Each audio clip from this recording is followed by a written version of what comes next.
Itu kasih masuk begini saja pun tidak bisa. Kasih masuk. Sobol.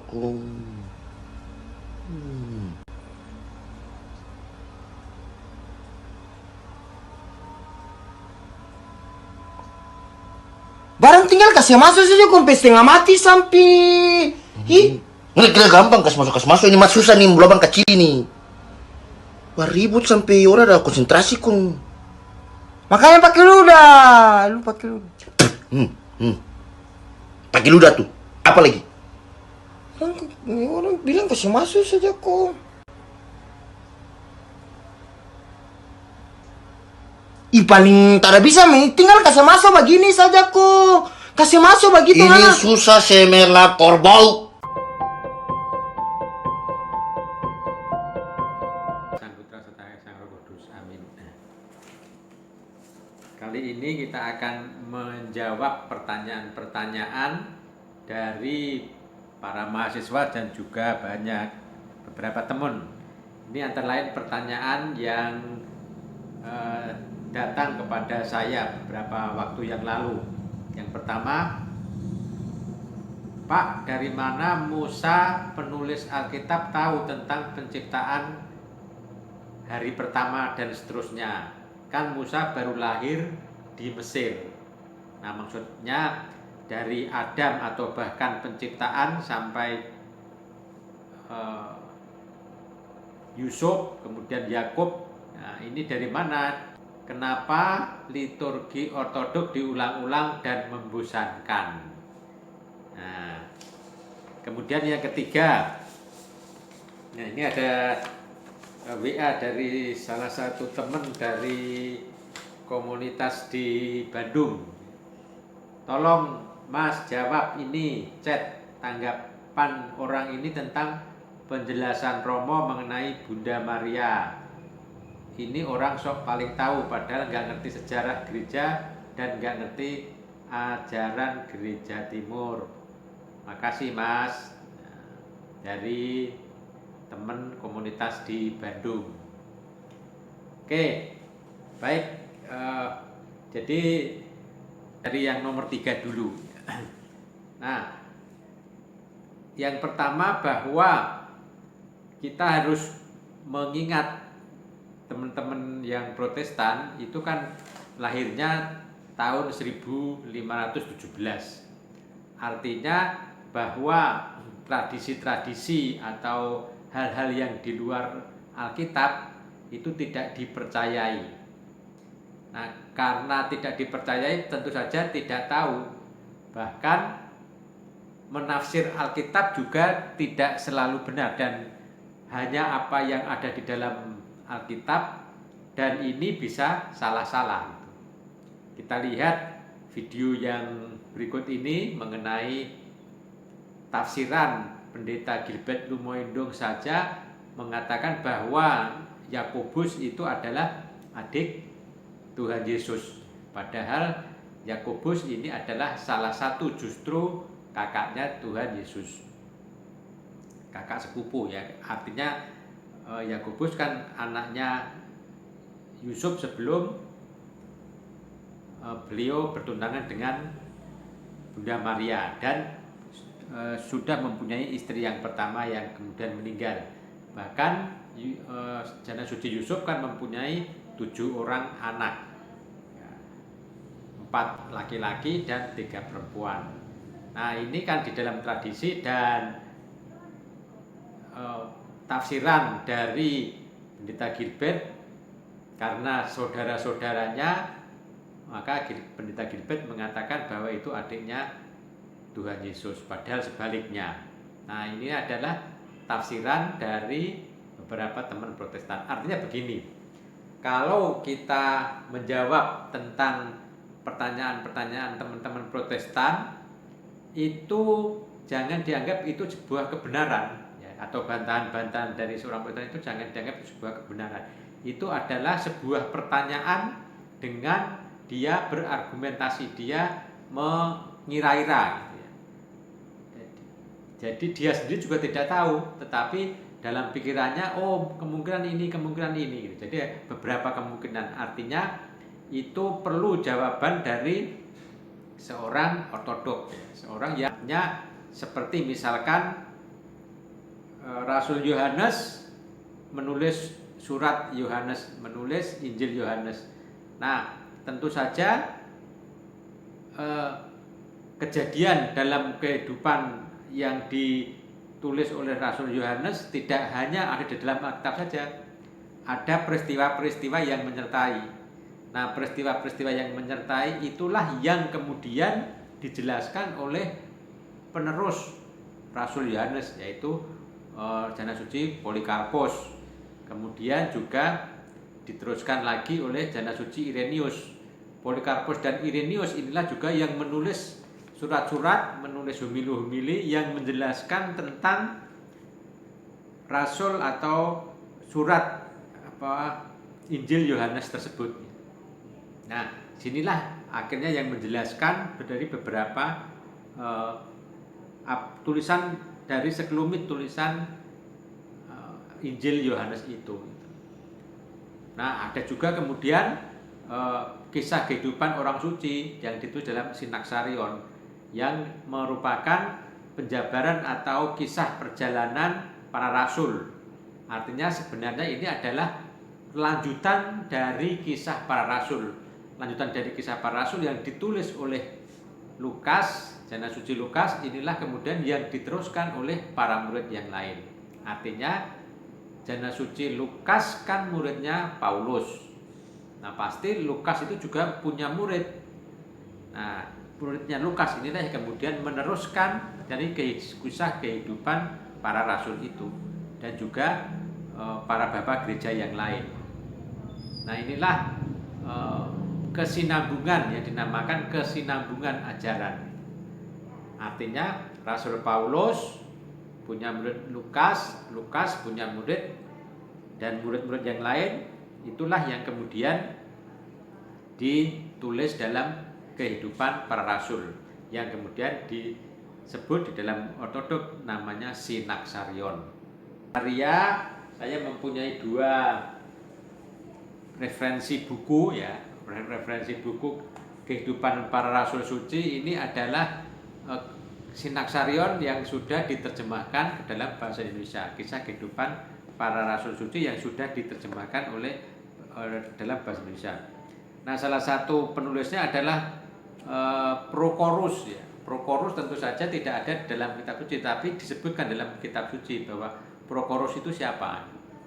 Nah, Prochorus ini kemudian yang menulis tentang kisah perjalanan Rasul Yohanes secara lengkap. Nah, di Alkitab sendiri Rasul Yohanes tidak diceritakan kisah hidupnya kan, tapi justru menuliskan tentang kisah dan ajaran-ajaran Tuhan Yesus. Karena Tuhan Yesus itu adalah gurunya Rasul Yohanes. Nah, Rasul Yohanes punya murid namanya Prochorus. Prochorus inilah yang kemudian menjelaskan atau menulis kisah kehidupan kisah kehidupan Rasul Yohanes itu. Jadi sampai menjadi martir, tentu saja yang menulis adalah muridnya Prochorus itu. Nah, inilah kelanjutan dari tradisi yang namanya tradisi-tradisi suci di dalam gereja ortodok. Baik, mengenai Bunda Maria, yang pertama adalah bahwa Bunda Maria itu seperti Tuhan Yesus. Jadi beliau dibangkitkan oleh Tuhan Yesus.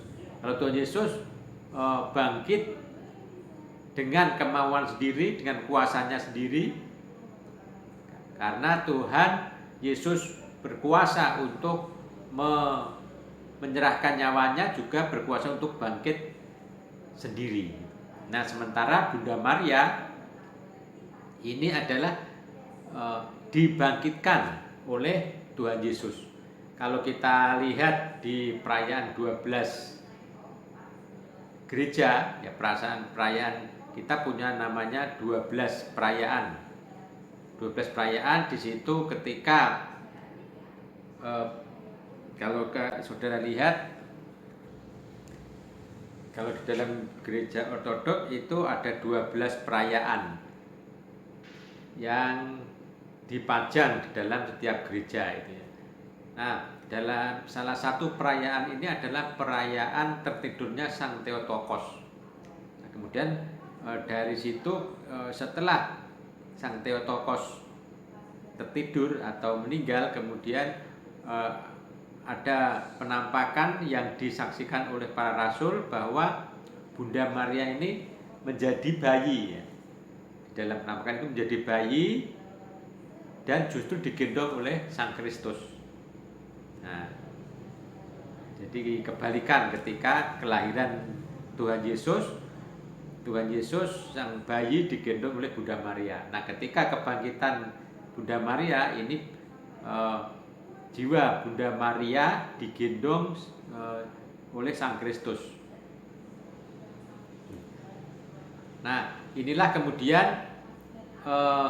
menjadi janji dari Tuhan Yesus ya, bahwa semua orang nanti akan dibangkitkan seperti Tuhan Yesus. Artinya di sini Tuhan Yesus Bunda Maria sebagai ikon dari gereja. Jadi Bunda Maria itu sebagai orang yang pertama kali dibangkitkan oleh Sang Kristus sebagai ikon dari gereja. Makanya ikon dari gereja itu adalah Bunda Maria. Nah, inilah kemudian yang memberikan semangat kepada salah satu yang memberikan kepada semangat para rasul bahwa mereka tidak takut menjadi martir, tidak takut mati, nanti bahwa tubuhnya akan dibangkitkan seperti Bunda Maria. Inilah janji Tuhan Yesus.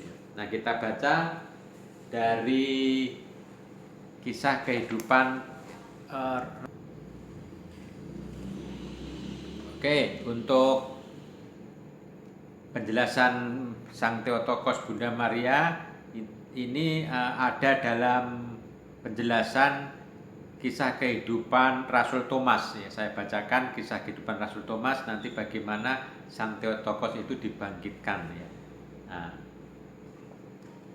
sementara Thomas sedang menerangi wilayah-wilayah India dengan mengabarkan Injil suci, terjadilah peristiwa tertidurnya Sang Suci Theotokos dan semua rasul diambil dari berbagai tempat dengan awan-awan di langit.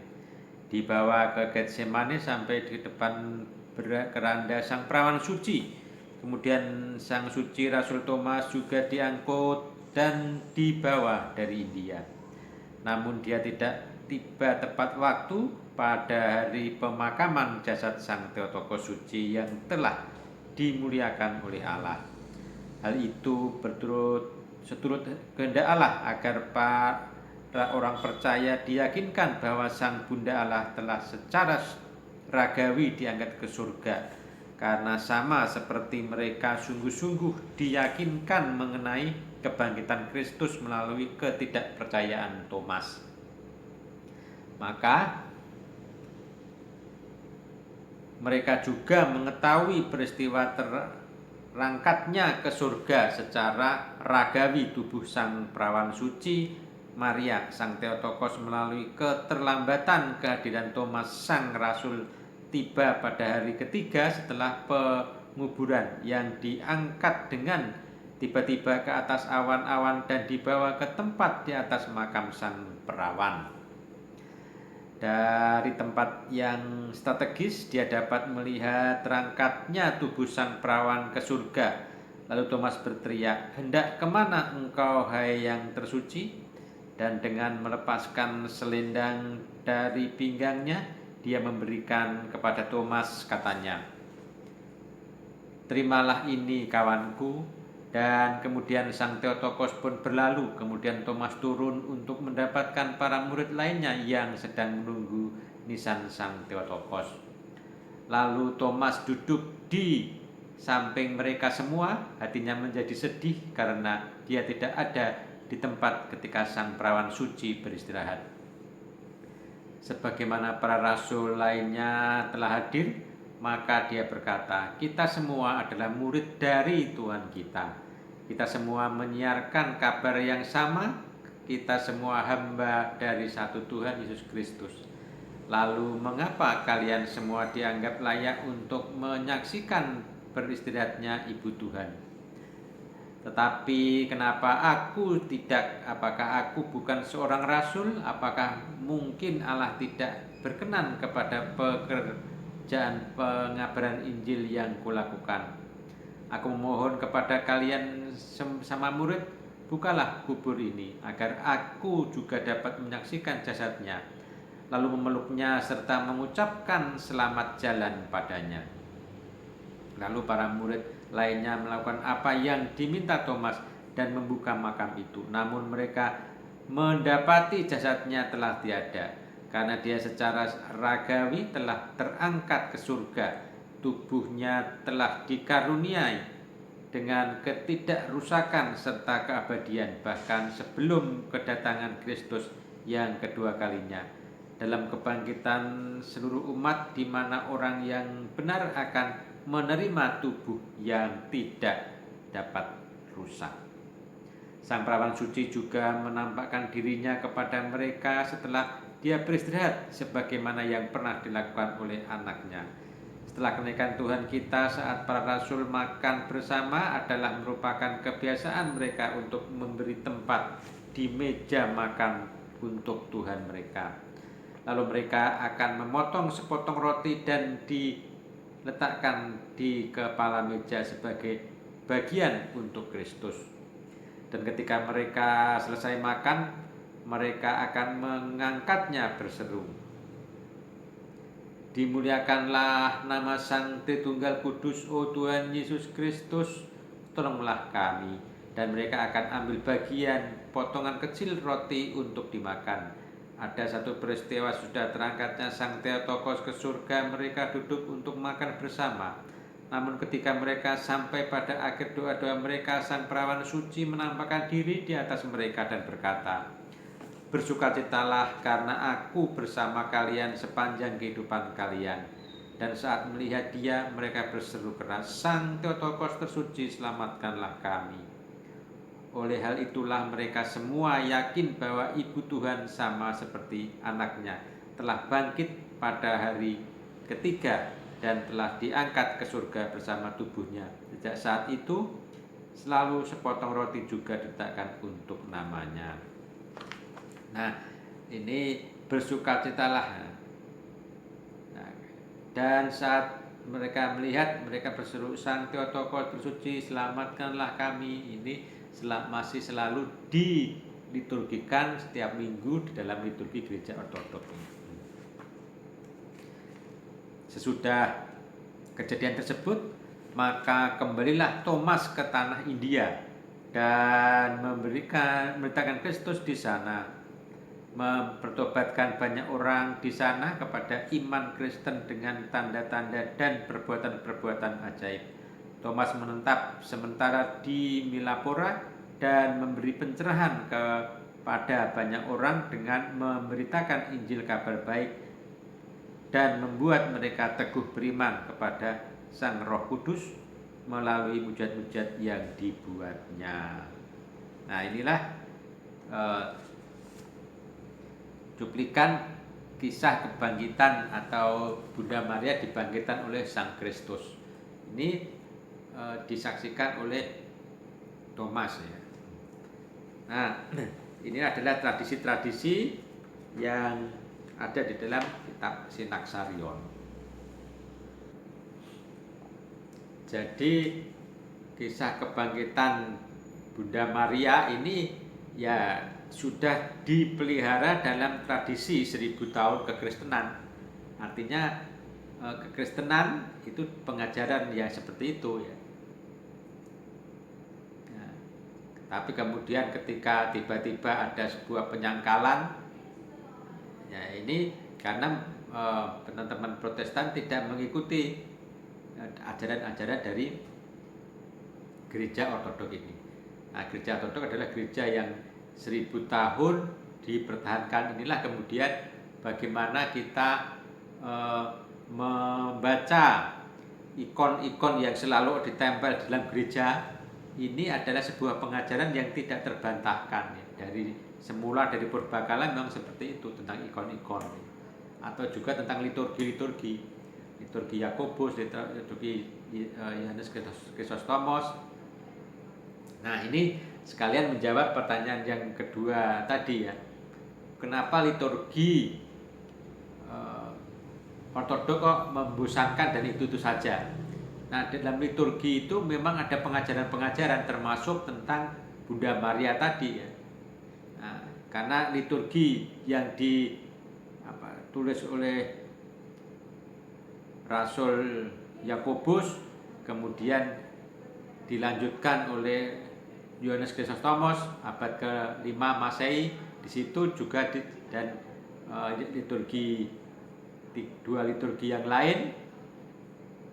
Nah, di situ dijelaskan bagaimana kisah kehidupan Tuhan Yesus Tritunggal Maha Kudus, termasuk Bunda Maria yang selalu perawan suci. Nah, dari liturgi inilah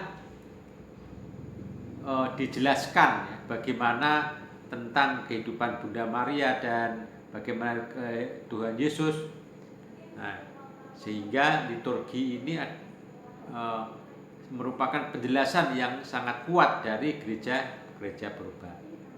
Nah, inilah mengapa liturgi yang dilakukan oleh gereja Ortodok adalah liturgi yang 4 itu saja. Ya sama dengan Alkitab ya, itu menjelaskan itu saja. Nah, sekarang pertanyaannya, lebih memilih yang mana? Liturgi yang ditulis oleh para rasul, kemudian para bapak gereja di abad pertama, atau liturgi yang ditulis atau dikreasi oleh majelis, oleh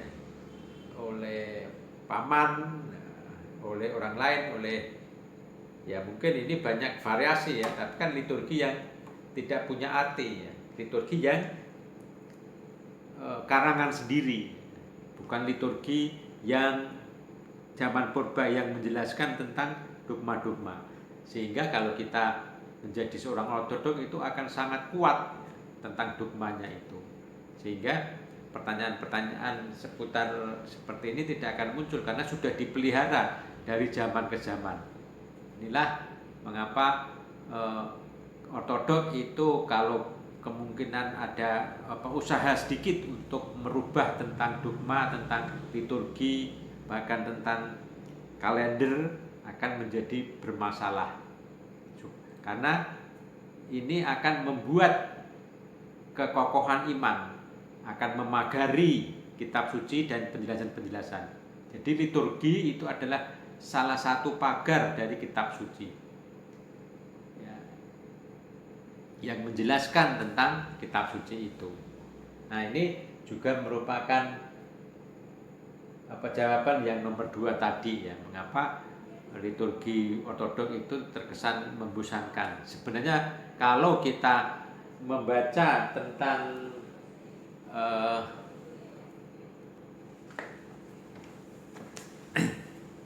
membosankan itu kalau kita hanya melakukan secara serampangan dan tidak dihayati ya. Jadi kalau kita mengetahui penjelasan, jadi memahami liturgi, bagaimana liturgi itu terbentuk ya, nah ini akan sangat agung ya. Jadi setiap kata, setiap kalimat itu kita resapi di sini akan membuat bahwa liturgi itu sangat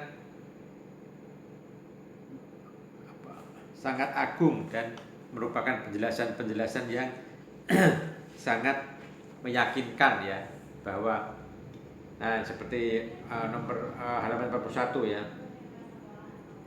Paus Roma Gregorius Agung tahun 590 sampai 604 Masehi mati-matian harus mempertahankan dalam hidupnya ungkapan ini untuk melawan para uskup gereja barat yang menolak penggunaan Tuhan kasihanilah atau Kyrie eleison ini karena mereka anggap sebagai dagangan orang-orang Yunani. Ya, presbiter atau diaken melanjutkan litani ini dengan seruan bagi damai yang dari atas dan bagi keselamatan jiwa kita, mari kita berdoa kepada Tuhan.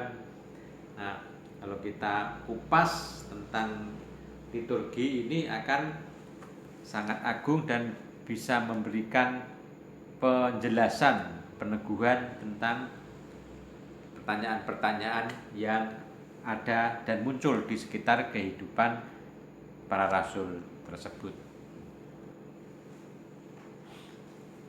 Jadi kesimpulannya adalah apabila kita menjadi seorang ortodok, ini tidak akan muncul pertanyaan-pertanyaan seperti yang disampaikan oleh teman-teman Protestan itu. Misalkan dari Pendeta Gilbert mengatakan bahwa setelah melahirkan Tuhan Yesus, kemudian Bunda Maria menikah dan punya anak-anak yang lain, atau kemudian keraguan tentang Bunda Maria yang dilakukan oleh Koh Leo tadi, Yohanes Leo yang penjabarannya ada di video yang saya unggah di berikut ini. Nah, inilah keuntungan bagaimana kita semakin yakin. Jadi intinya bahwa orang-orang ortodok, orang-orang yang menjadi ortodok ini akan sedikit kemungkinan murtad karena tidak percaya akan Kristus itu. Karena dogma, kemudian penjelasannya seperti bahwa Tuhan Yesus itu terjadinya baru kemarin sore dan tidak ada pertanyaan-pertanyaan seperti yang dilemparkan oleh teman-teman Protestan itu. Sebenarnya teman-teman Protestan ini hanya menafsir dari pikiran-pikirannya sendiri. Yang namanya menafsir tentu banyak sekali hal-hal yang meleset ya dari ayat-ayat itu. Demikian,